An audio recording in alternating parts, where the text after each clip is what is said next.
Welcome to This Explainer. Today we're unpacking what has to be one of the most bizarre, fascinating, and honestly resilient medical myths in all of human history. We're going to see how a completely speculative idea about human anatomy actually managed to shape healthcare, society, and the lives of women for literally thousands of years. Let's get right into it. Okay, to really set the stage here, I want you to imagine you're living in the ancient world. You're a woman, and suddenly, out of nowhere, you start struggling to breathe. Your chest tightens up, your head starts spinning, and you completely collapse in a faint. The people around you, they're in an absolute panic, so they call for a physician. He arrives, looks over your symptoms, and very confidently announces the root cause of your distress. Your uterus has wandered out of place. Yeah, you heard that right. To us today, that sounds, well, totally unbelievable, right? But for centuries, some of the absolute brightest, most highly respected thinkers in the Greek and Roman worlds accepted some version of this exact idea as hard scientific fact. So let's dive into Section 1, the runaway uterus and ancient medical myths. The linguistic footprint of this myth is actually pretty profound. Take the word hysteria, a term we've used for centuries to describe, overwhelming or unmanageable emotion. Well, it actually derives directly from the Greek word hystera, which quite literally means uterus. Think about that for a second. That single word carries this massive, ancient assumption packed right inside it, the belief that mysterious physical and emotional problems in women must somehow inevitably begin in the womb. And that linguistic shadow was so incredibly powerful, it stuck around for over 2,000 years. One of the absolute clearest early versions of this myth actually comes from the philosopher Plato. In his work Timaeus, written way back around 360 BCE, Plato didn't just view the womb as an organ. No, he described it almost like a living, breathing creature trapped inside a woman. He claimed that if the womb went without a pregnancy for too long, if it remained unfruitful, it became discontented and angry. It would then literally wander through the body, blocking breath passages and causing all sorts of diseases. And keep in mind, this wasn't based on clinical observation or anatomical dissection.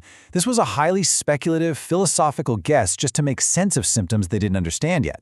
And then the Hippocratic corpus, which is basically the foundational medical text of ancient Greece, they took Plato's philosophy and really built on it.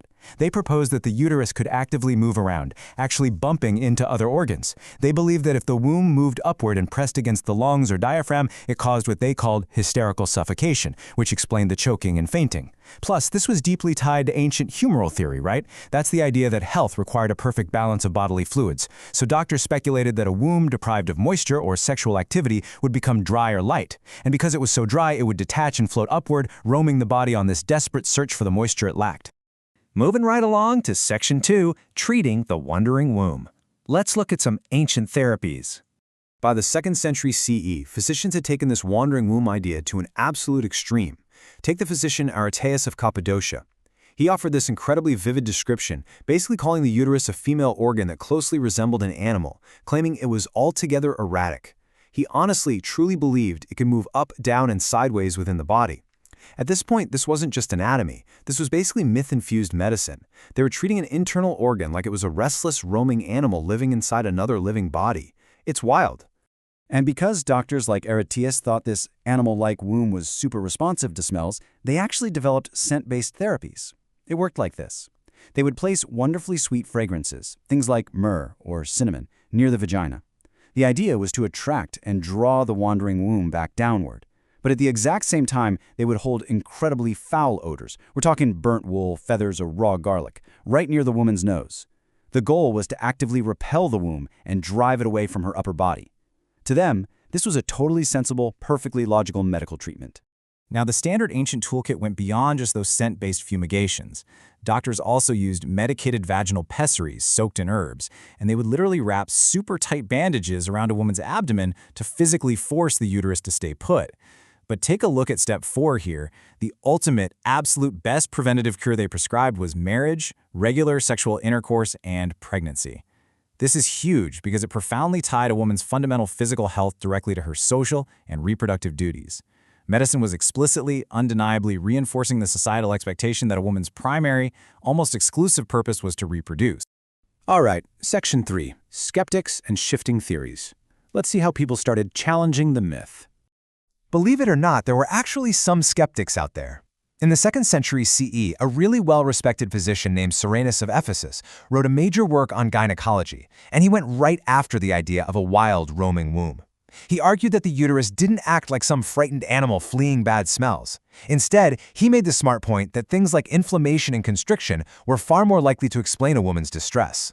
But, and this is a big but, it just shows how deeply entrenched this myth really was, because even Cyrannus couldn't completely let it go. He still maintained that the organ could shift its position a little bit and cause suffocation. Even the skeptics couldn't entirely break free from the overarching idea that the uterus was always the culprit. Then we get to Galen, whose influence on medical history is literally almost impossible to overstate. Now, Galen actually dismissed the roaming animal theory entirely, but he kept the core prejudice completely intact. He essentially pivoted the theory. He argued that retained menstrual blood, or so-called female seed, created these highly toxic, harmful vapors. These vapors, he claimed, would rise from the uterus straight to the heart and brain, causing those exact same suffocating symptoms. And the kicker? Despite totally rejecting the animal theory, Galen still endorsed the exact same ancient scent-based fumigation remedies to fix it. Which brings us to Section 4, Medicine as Social Control. Let's look at how this became a political tool. So, this is where the story shifts from, a quirky medical misunderstanding into something with massive historical consequences. These medical theories essentially handed society biological proof for existing prejudices. Ancient thinkers, going all the way back to Aristotle, routinely described women as physically weaker, much more emotional, and way less rational than men. Well, the theory of the wandering, unstable womb seemed to offer hard, scientific justification for those exact cultural beliefs. Think about it.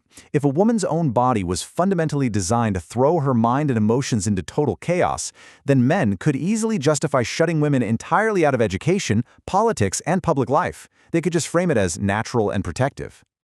Across different eras, we can clearly see just how adaptable and persistent this myth really was. In the Roman era, medicine overlapped heavily with magic and religion, which led to folks using healing charms to literally command the womb to stay put. During the medieval period, Galen's texts dominated everything, ensuring that doctors kept prescribing bloodletting and marriage for supposed uterine diseases. But the Renaissance? That's where things took a really dark turn. The medical belief in a chaotic uterus mixed directly with a massive rising cultural fear of witchcraft. Suddenly, totally misunderstood medical symptoms, like a woman having choking fits, convulsions, or uncontrollable crying, were no longer just viewed as illnesses. They sparked terrifying suspicions of demonic possession. This whole dynamic is perfectly captured in Edward Jordan's 1603 book, The Suffocation of the Mother. Jordan actually tried to explain that natural uterine illnesses cause symptoms like choking or laughing, but he made a point to note how easily these natural bodily events could be, and constantly were, mistaken for demonic possession. This overlap mattered so much in such a highly dangerous time.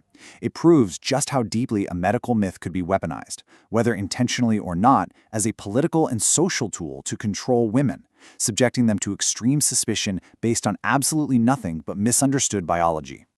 Finally, we arrive at Section 5, a myth's lingering shadow and its incredibly long survival. When you look at the timeline of this myth, it's absolutely staggering. From Plato's angry womb in 360 BCE all the way to Edward Jordan in 1603 CE, that is a span of over 2 millennia. To put that into perspective, in the 7th century, a super prominent doctor named Paul of Aegina was still treating women by literally shouting at them and applying foul smells to drive their uteruses back into place. That is 700 years after Galen. It just powerfully highlights how unquestioned authority can perfectly, seamlessly preserve scientific error for thousands and thousands of years. Eventually, of course, the physical evidence just couldn't be ignored anymore. Detailed anatomical dissections definitively prove that the uterus is firmly anchored by ligaments. It absolutely cannot detach, and it definitely cannot roam freely through the body. Now, you would think this hard evidence would instantly kill the myth, right? But it didn't. Not really. The specific, literal image of the animal-like womb faded away, sure, but the broader, underlying assumption, the idea that the vast majority of a woman's physical and emotional complaints must somehow originate in her reproductive organs, that idea stubbornly lingered in medicine for centuries to come. And that leaves us with a provocative final question to reflect on. The story of the wandering womb is not just some amusing anecdote about ancient ignorance. It's actually a really profound warning for us today.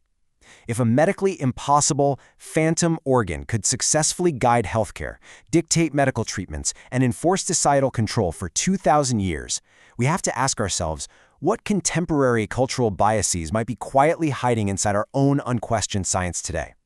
Thank you so much for joining me for this explainer. I really hope it gave you a fascinating new perspective on the history of medicine.